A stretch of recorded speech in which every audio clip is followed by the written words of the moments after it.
ঈদ তো তখনই সুন্দর ছিল যখন বুঝতাম না জীবনের মানে কি, যখন মনে করতাম দিনের অর্ধেক সময় না খেয়ে থাকলে 2 দিনে একটা রোজা হয়ে যায়। ঈদ তো তখনই সুন্দর ছিল যখন রোজা না রেখেও সবার আগে ইফতার টেবিলের সামনে হাজির হতাম আর সবার আগে ইফতারি খাওয়া শুরু করতাম। ঈদ তো তখনই সুন্দর ছিল যখন ঈদের নতুন জামা কাপড় কিনে দেওয়ার জন্য আব্বু আম্মুর কাছে কান্নাকাটি করতাম আর মনে করতাম কেউ ঈদের নতুন জামা কাপড় দেখে ফেললেই হয়তো ঈদ শেষ হয়ে যাবে। ঈদ তো তখনই সুন্দর ছিল যখন অন্য সবাই ঈদের জামা কাপড় দেখে ফেলার ভয় আলমারিতে অতি গোপনে লুকিয়ে রাখতাম। ঈদ তো তখনই সুন্দর ছিল যখন ঈদের দিন সবার পা ধরে সালাম দিতাম আর সালামের জন্য দাঁড়িয়ে থাকতাম। ঈদ তো তখনই সুন্দর ছিল যখন বড়দের দেখতাম তারা কত জায়গায় ঘুরতে যায়, তাদের কত টাকা, আর ভাবতাম কবে জানি বড় হব আর তাদের মতো করে এত সুন্দর করে ঈদ পালন করব। হ্যাঁ, আজ বড় হয়েছে ঠিকই, পকেট ভর্তি আজ অনেক টাকা।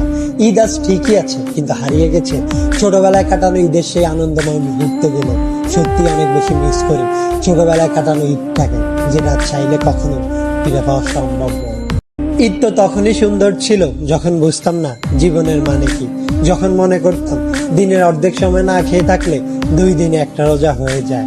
ঈদ তো তখনই সুন্দর ছিল যখন রোজা না রেখেও সবার আগে ইফতার টেবিলের সামনে হাজির হতাম আর সবার আগে ইফতারি খাওয়া শুরু করতাম।